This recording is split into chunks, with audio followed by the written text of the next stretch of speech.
सभी व्यूअर्स को मेरा हृदय से प्रणाम। आशा करता हूँ आप सभी लोग स्वस्थ होंगे और मस्त होंगे। मेरा नाम है लवकुश मिश्रा और मैं एसएसटी पढ़ाता हूँ। आज का हमारा टॉपिक है difference between federal government and unitary government. इनको हिंदी में क्या बोलते हैं? संघीय शासन व्यवस्था फेडरल गवर्नमेंट को बोलते हैं और एकात्मक शासन व्यवस्था यूनिटरी गवर्नमेंट को बोलते हैं। आज का हमारा टॉपिक यही रहेगा कि हमको डिफरेंशिएट करना है फेडरल गवर्नमेंट में और यूनिटरी गवर्नमेंट के बीच में। तो आइए इस टॉपिक को समझते हैं। मैंने स्लाइड पर दोनों ही गवर्नमेंट के बीच में डिफरेंस लिखा हुआ है पॉइंट टू पॉइंट। तो हम हमेशा की तरह पॉइंट टू पॉइंट चलेंगे और एक एक पॉइंट को डीपली समझेंगे। पॉइंट नंबर 1 है फेडरल सिस्टम ऑफ गवर्नमेंट में, मतलब संघीय शासन व्यवस्था में। पहला पॉइंट क्या कहता है? देयर आर 2 और मोर लेवल्स और टायर्स ऑफ गवर्नमेंट। अर्थात फेडरल सिस्टम ऑफ गवर्नमेंट में या तो 2 लेवल की सरकार होगी या तो 2 से ज़्यादा होगी। मैंने आपको बताया था, जब मैंने फेडरलिज्म इससे पहले पढ़ाया था आपको फेडरलिज्म की मीनिंग, तो मैंने उसमें बताया था कि यूजुअली पूरे वर्ल्ड में 2 लेवल की गवर्नमेंट होती हैं, एक सेंट्रल लेवल की और एक स्टेट लेवल की। लेकिन जब हम इंडिया की बात करते हैं और बेल्जियम की बात करते हैं, जो कि हमने पावर शेयरिंग में पढ़ा हुआ है, तो वहाँ पर आ जाती है 3 लेवल की गवर्नमेंट। क्योंकि हमारे इन दोनों ही कंट्रीज़ में बहुत ज़्यादा डाइवर्सिटी है, इसीलिए सबकी डाइवर्सिटी को एकोमोडेट करने के लिए यहाँ पर 3 लेवल की गवर्नमेंट चलती है। First one is central government, second one is state government and third one is local government in the case of India. But in the case of Belgium ये क्या हो जाती हैं? ये हो जाती हैं 3 सरकारें, सेंट्रल, स्टेट और कम्युनिटी गवर्नमेंट। अब फर्स्ट पॉइंट पे आ जाते हैं यूनिटरी सिस्टम ऑफ गवर्नमेंट में। ओनली 1 लेवल ऑफ गवर्नमेंट और the sub units are subordinate to the central government. अर्थात generally unitary system of government में क्या होगा? ओनली 1 लेवल ऑफ गवर्नमेंट होगी, मतलब केवल सेंट्रल लेवल ऑफ गवर्नमेंट होगी, और जो सब यूनिट्स हैं वो सबऑर्डिनेट होंगी सेंट्रल गवर्नमेंट में। या तो फिर ये वाला केस होगा, या तो जनरली 1 लेवल की सरकार होगी और या तो फिर बाकी इकाइयां जो होंगी उसके अधीन होकर अपना कार्य करती हैं।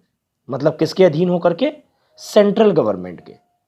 एक ही स्तर की सरकार होती है एकात्मक शासन व्यवस्था में, सेंट्रल लेवल, केंद्र सरकार, और बाकी जो या तो छोटी मोटी इकाइयां होती ही नहीं हैं, और अगर होती भी हैं तो वो क्या हो जाती हैं? वो केंद्र सरकार के अधीन होकर के अपना कार्य करती हैं।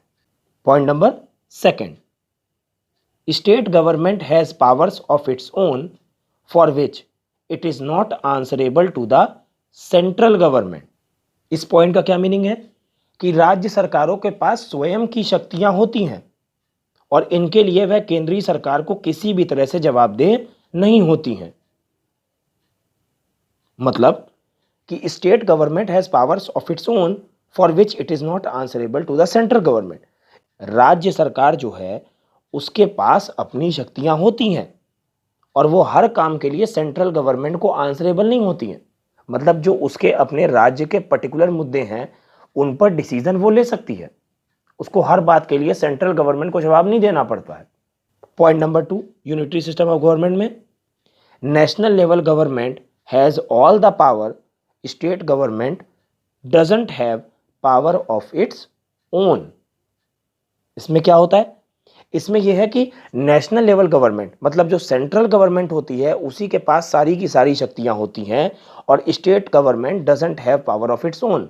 या तो देखिए, मैंने आपको बता दिया था पहले पॉइंट में, या तो स्टेट गवर्नमेंट बनेगी ही नहीं, और अगर बना भी दी जाती है तो उसके पास कोई पावर नहीं रहेगी अपना काम करने के लिए। सारी की सारी पावर किसके पास रहेगी? सेंट्रल गवर्नमेंट में। यूनिटरी सिस्टम ऑफ गवर्नमेंट में पावर किसके पास रहेगी?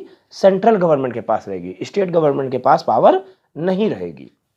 Point number 3, federal system of government में the central government can not order the state government to do something.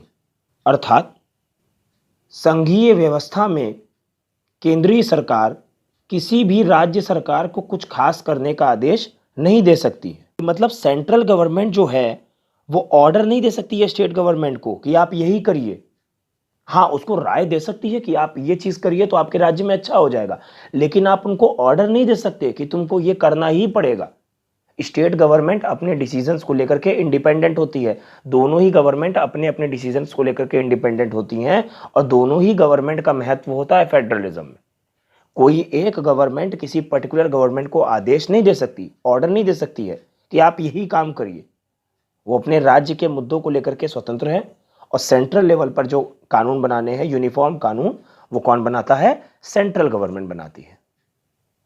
Point number 3, unitary system of government में कि the central government can pass on orders to the provincial और the local government. इसमें केंद्रीय सरकार स्थानीय या प्रांतीय सरकारों को आदेश दे सकती है। इसमें सेंट्रल गवर्नमेंट के पास, मैंने बताया था पॉइंट नंबर 2 में कि सेंट्रल गवर्नमेंट के पास सारी की सारी पावर्स होती हैं।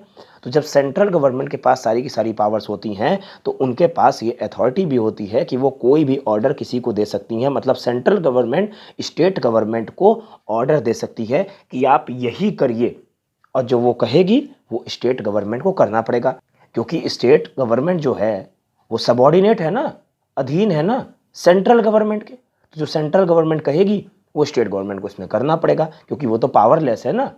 यूनिटरी गवर्नमेंट में तो स्टेट गवर्नमेंट के पास पावर है ही नहीं, तो उसको वही करना पड़ जाता है जो सेंट्रल गवर्नमेंट उसको ऑर्डर देती है।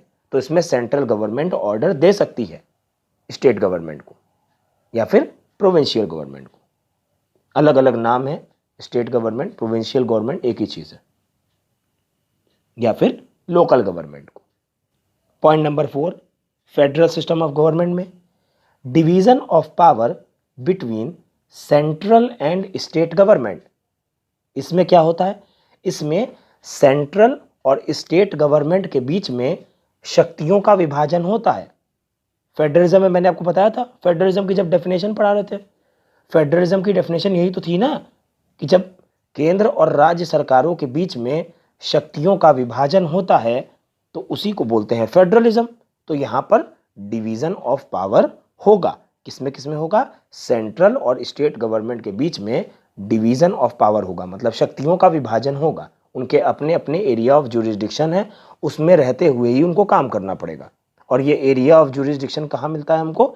कॉन्स्टिट्यूशन में लिखा हुआ मिलता है, in the form of subjects, in the form of geographical boundaries, जैसे भी कहा जाए उस तरीके से डिसाइड किया जाता है कि किस गवर्नमेंट को, किस लेवल ऑफ गवर्नमेंट को कितने क्षेत्र में रह करके काम करना है। Point number 4, unitary system of government में नो डिवीजन ऑफ पावर और state government subordinate to central government. यहां पर क्या होता है? यहां पर सेंट्रल और स्टेट गवर्नमेंट के बीच में शक्तियों का विभाजन नहीं होता है, डिवीजन ऑफ पावर नहीं होती है, क्योंकि यहां पर सारी की सारी ताकत किसके पास है? सेंट्रल गवर्नमेंट के पास। तो वो अपनी शक्तियों को स्टेट गवर्नमेंट को विभाजन ही नहीं करती है, वो सारी की सारी पावर जो है वो अपने पास रखती है और स्टेट गवर्नमेंट को कुछ नहीं देती, केवल उसको ऑर्डर देती है कि आप ये करिए, आप ये करिए। लेकिन यहाँ पर आपको डिवीजन ऑफ पावर देखने को नहीं मिलेगा यूनिटरी सिस्टम ऑफ गवर्नमेंट में। फेडरल सिस्टम ऑफ गवर्नमेंट में आपको देखने को मिलेगा between the central and state government division of power आपको देखने को मिलेगा। अब हम आ जाते हैं अपने आखिरी पॉइंट पर, कुछ एग्जाम्पल्स देख लेते हैं फेडरल सिस्टम ऑफ गवर्नमेंट के और यूनिटरी सिस्टम ऑफ गवर्नमेंट के। पहला example, federal system of government में क्या है? इंडिया, और दूसरा एग्जाम्पल है USA, United states of America. और यूनिटरी सिस्टम ऑफ गवर्नमेंट में क्या है examples? Unitary system of government में पहला एग्जाम्पल है श्रीलंका और दूसरा एग्जाम्पल है चाइना।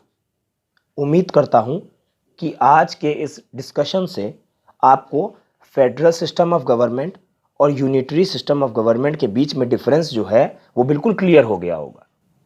आप लोग अच्छे से मन लगा के पढ़िए और खूब मेहनत करिए। ये सारे टॉपिक्स बहुत ज़्यादा इजी हैं, इसीलिए मैं आपको बहुत ज़्यादा इजी भाषा में ही इनको समझाता हूँ। आप हमारे चैनल को सब्सक्राइब करिए, इस वीडियो को अपने दोस्तों के साथ ज़्यादा से ज़्यादा शेयर करिए और लाइक करिए। इस सेशन की पीपीटी आपको वीडियो के डिस्क्रिप्शन बॉक्स में मिल जाएगी। हमारे टेलीग्राम चैनल का लिंक भी आपको वीडियो के डिस्क्रिप्शन में मिल जाएगा। अगर आप हमारे साथ जुड़ना चाहते हैं तो आप वहाँ पर हमारे साथ जुड़ सकते हैं। एसएसटी को लेकर के हम लोग वहाँ पे क्वालिटी वर्क करते हैं और अच्छा डिस्कशन भी करते हैं। मैं भगवान जी से आपके उज्जवल भविष्य की हमेशा कामना करता हूँ। इस वीडियो को देखने के लिए बहुत बहुत धन्यवाद। जय हिंद, जय भारत।